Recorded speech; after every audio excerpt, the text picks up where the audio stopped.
Hello there, and welcome to The Bunker. I'm Lloyd Evans, and it's that time again. We're going to listen to a voicemail, and I'm going to do my best to answer it. Today's voicemail is left by someone who wishes to remain anonymous. Let's have a listen. Hi, Lloyd. I hope you don't mind if I stay anonymous. I will say that I enjoy your channel a lot, and I've been watching your channel for a few months now. I'm someone who has never been a Jehovah's Witness, and I've never had any connections with the Jehovah's Witnesses in any way. The more I learn about this religion, the more bizarre to me that this is something that exists in the real world. To have such a big piece of someone's humanity taken away from them like that, as I'm finding out, that's a tragic thing to find out. It's also very alien from anything I've experienced before. So for that reason, I'm always fascinated to hear more about this religion from ex-members, especially when like you do, they have the whole canon. They go through it all bit by bit. You know, that's something that I'm very interested in seeing on your channel, and that's much of the reason why I keep watching your channel. I think it's very, very fascinating. So my experience transitioning to atheism was very different. I just came out of a moderate Christian denomination, and the reason I left was just because I consider myself to be a very scientifically oriented person. I like to study science a lot. And it just seemed to me that science does a much better job of describing the world without saddling it with assertions about the supernatural. And in my opinion, what science has to say by itself is also much more interesting and much more creative than anything contributed by ideas about the supernatural, just in my opinion. So for me, I just came to that point of view. And then from there, I just did away with belief in the supernatural. And it was as simple as that. There wasn't much emotion attached to it. There wasn't much pain. It was a pretty simple transition for me.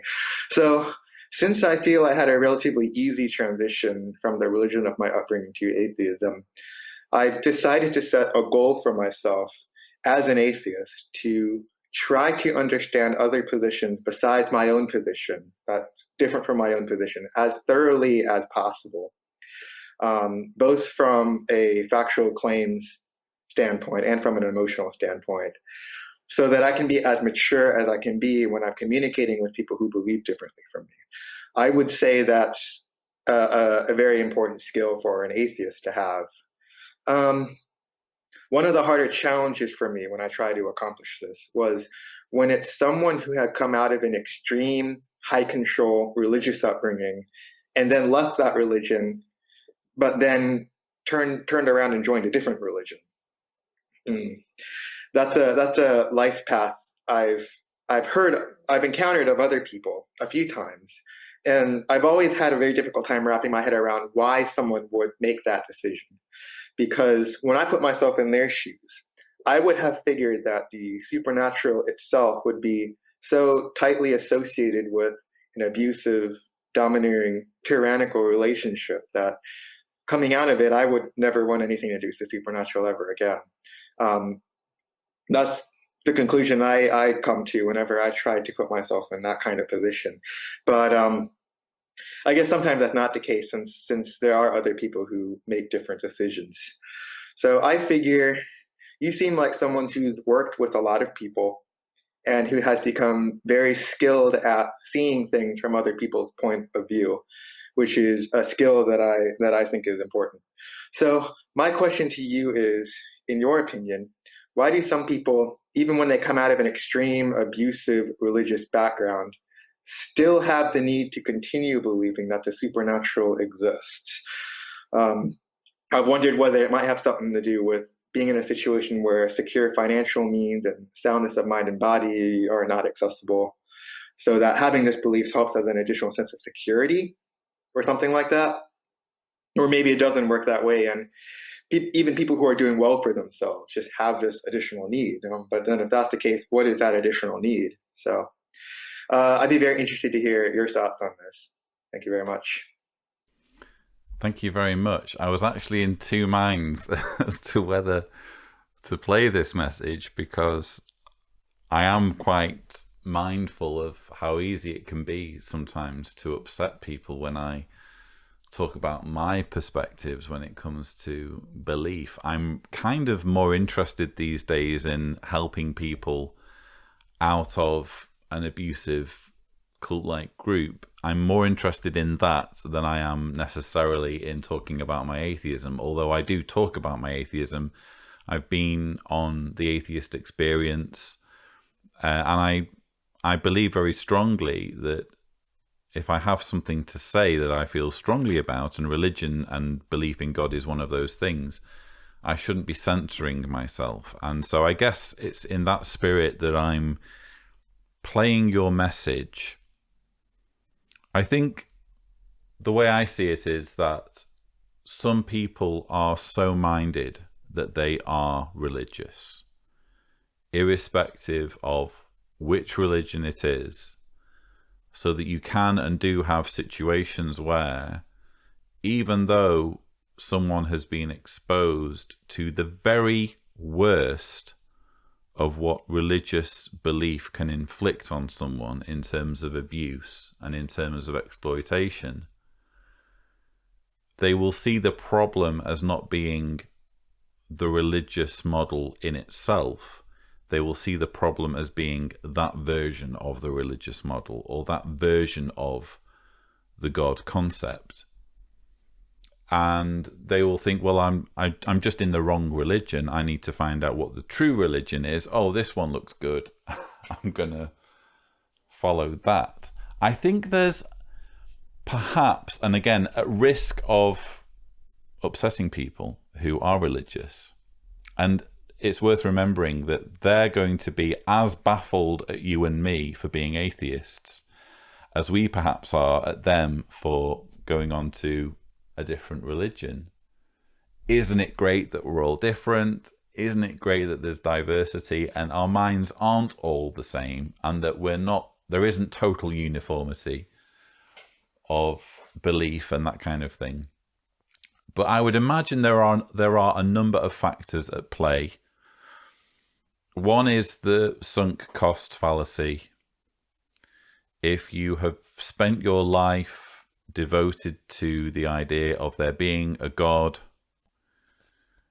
you're going to want to, it's going to be hard for you to accept that all of it was wrong, that all of it wasn't true. And you're going to want to cling to some of it being true. Okay, large parts of it wasn't true, but at least some of it wasn't true. They didn't completely fool me. They didn't completely hoodwink me on some of the core stuff, on the authenticity of the Bible, on the existence of a theist creator. So I think the sunk cost fallacy has a part to play. I think, again, with respect to religious people, I think that a lot of it is cognitive dissonance. And I've had someone on the channel who's helped me understand more about cognitive dissonance, and it's actually not a disorder. This is a misconception about cognitive dissonance. We all have it, and we all need it. We all need to have a degree of pushback when we are confronted with information that contradicts what we think and know. Because what would be the alternative? The alternative would be that we're just constantly changing our minds, that we go from one position to the next position to, oh, this person says this, I'd better follow them, I'd better believe what they're telling me. The opposite really is gullibility, isn't it? We need to have at least some resistance, even irrational in some cases, resistance, because our sense of self is connected to our beliefs. Our beliefs and our concept of the universe is really who we are in many cases. So there needs to be at least some pushback to ideas that challenge our firmly entrenched beliefs. Otherwise, we don't really have a sense of self, and our entire integrity as sentient beings is at risk, you know? So that's kind of how it was explained to me. That I've probably explained it clumsily. That's what I took away from our fascinating conversation, which you might want to check out. But yes, I think cognitive dissonance plays a role. But more than anything, when I look at the project of religion, I see it as a solution to the issue of mortality. I think more than anything else, the reason why someone would lean towards religion, even if they've had a bad experience with religion or with certain extreme fundamentalist groups, the reason why someone might want to go finding a different version of religion is because they can't stand the idea of dying. They're not able to process the idea of their existence being finite, of there coming a time when their eyes close and don't open again. Don't discount mortality and people's struggle, genuine struggle with their existence, with their desire to stave off the Grim Reaper. Don't discount that as a reason for people to hold on to religion. And just as cognitive dissonance is kind of an evolutionary survival mechanism, if you think about it, wishing to escape death or evade death or put as much distance as possible between us and death is also an evolutionary thing, isn't it? When you think about it, nobody wants to die, or it's not necessarily a normal thing for people to relish death, shall we say.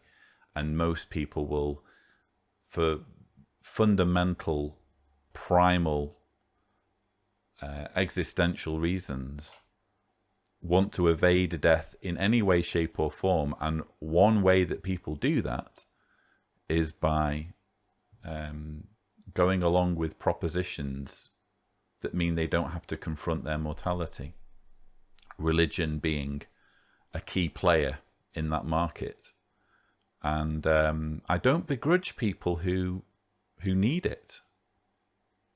You know, as I've said before, if we all were the same and we all believed the same and all had exactly the same ideas and we were all just pretty much clones of each other, would life be interesting? Would the world be a fascinating place to explore? Would there be any fun or thrill in meeting new people if you knew that the person you were going to meet already had all of your ideas and all of your opinions and all of your beliefs or lack of beliefs? I don't want to live on that planet. I don't think the planet ever will be like that, or I hope it's not like that. In a weird way, I hope that there's always a diversity, because that's what makes life interesting. But when it comes to talking about religion and being honest and open about what I think about the project of religion, and particularly the problems with placing too much stock in the Bible as a man-made book with many, many problems in it, many, many terrible, immoral ideas, I'm never going to stop talking about it. But here's the thing. It's for people to decide whether they agree with me, whether my ideas have any value to them personally. Everyone gets to decide for themselves. And if they don't like me talking about atheism on this channel, they can go and find a channel where they talk about theism or Christianity, or even better, they can entertain different ideas. And I think there are lots of people who follow my channel who are religious and just enjoy hearing different perspectives. And I have so much admiration for people who are able to do that. And it sounds like you're doing that as well. You are an atheist who wants to understand other people better. And hopefully, by listening to me prattle on for however long this has been, hopefully I've helped you to get at least a bit more of an insight into why it is that people believe as they do. But that's everything I have to say on this excellent voicemail. If you would like to leave a voicemail, visit speakpipe.com/Seeders immediately. Just remember that you need to indicate clearly in the message if you don't want me to share it or broadcast it on my channel. But that's everything I have to share with you. Don't forget to subscribe to the Lloyd Evans channel for more such videos. And as always, thank you for watching.